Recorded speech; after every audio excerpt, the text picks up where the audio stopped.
Welcome back from the break. I'm Nicole Reynolds, and sitting down with me today is Lobello, the president of Squadbay. Thank you so much Hello. for joining us today. Thank you for having me. I really appreciate another chance to come down here. Speaking of another chance, you were here about a year ago. Can you, just for sake, can you let us know what Squadbay is? Sure. Squadbay deploys United States military veterans alongside of media and civil affairs professionals to provide humanitarian aid and social leverage to communities in crisis and civil unrest. So the last time we spoke to you, you were sending folks out to Guatemala. Where is your next endeavor?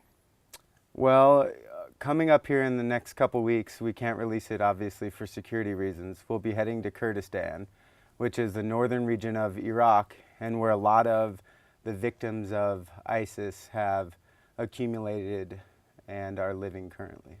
Now this ISIS seems like something that would be really close to the hearts of former troops. Was that the sole reason for picking that place, or were there other reasons why that one was of all the places that have been affected by that, was there a specific reason why that was the place? There was a specific reason. Back in November, we first talked about deploying to Iraq in order to provide some humanitarian aid and some leadership. The first 24 hours, we had over 200 veterans sign up. So we realized that there was a strong desire from the veteran community to continue serving, and especially to continue serving in an area that they all fought for, in an area that they feel as though their friends died defending. And they're very upset to see everything fall apart so quickly. So speaking of vets and going back to places that they may have been to, I know PTSD is a really big deal. What is that like going back to a place like that? Mm-hmm. Well, our organization deals with PTSD, post-traumatic stress disorder, as well as moral injury. In both cases, I believe that the veteran is looking for a way to continue being part of something bigger than themselves. It's not just about nightmares and not sleeping at night. It's about feeling as though you're doing something akin to being an astronaut. And then when you come home, you're living such an ordinary life that there's a part of you that's missing. And I think a lot of the times the news media has been getting the headline wrong. And the headlines have typically been reading, veterans can't get enough of the battlefield, so they are traveling back in hordes in order to get another piece of the action, when that couldn't be any further from the truth. I don't think any veteran wishes that the ISIS situation developed the way it is, and I really think what we're seeing here is that veterans are again stepping up to the plate and taking that leadership role and saying that if our country isn't going to do what's right in this situation, then we will. And even better yet, we don't have to deal with the politics of a country. We can choose as sovereign individuals to step up to the plate and do the little bit that we can in order to affect some change.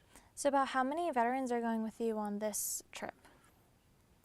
This trip we're going to have about a squad, so anywhere between 8 to 13. And you're a former veteran yourself, right? Yep, I'm a veteran, a United States Marine Corps vet. I actually served right out of Las Vegas with Fox Company, 2nd Battalion, 23rd Marines, the Sinners and the Saints. And were you in Iraq for that? Mm-hmm. So is this going back? This is going back to a place where you originally were. Yeah, this is going back for me as well. I was in Iraq in 2003 for the initial invasion, and we worked very close to where we're going over in northern Iraq, and I'm really looking forward to it. I'm excited that in the first instance we went there without the express wishes of the Iraqi people. It made the veterans that served in the war have something to think about. However, this time around, the people that are deploying with Squadbay, we have been invited down by the Kurdish regional government, and there's something to be said about that. It feels very, very heartwarming to know that in this second go, they're asking, please come, please help. So how do you prepare for something like this? Well, the beauty of preparing for a trip like this is that it gives the veterans an opportunity to employ a lot of the same skills that they utilized while they were in the military. You have to research the area you're going to, you have to make local ground contacts, you have to understand the culture, you have to make sure that your gear is prepped and ready to go and that you understand the security risk, which is why, again, veterans make such a great group of people to engage in civil affairs and to engage in international media relations, because we have such great experience operating in hostile and austere conditions and still getting the job done. So for those who aren't able to actually go out with you guys, is there another way that they could help? Yeah, they can log on to squadbay.org.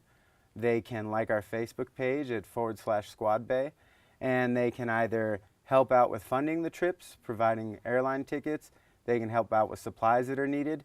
And we take everyone. You don't have to be a veteran. So especially if you're a civil affairs or media expert, a journalist, an intern in college, please apply to come on a deployment with us. We need all the help we can get. It's not just about veterans. It's about bridging this gap between veterans, civilians, and while we're doing that, making the world a better place. Well, thank you so much for being with us today. Best wishes to you and the troops out there, and thank you so much for serving. I appreciate it. And I also wanted to thank another local group called American Heritage, run by Vincent Bonifato. They're one of our sponsors, and without them, none of this would have been possible. So Awesome. really appreciate it, Denny. Thank you. Thank you so much.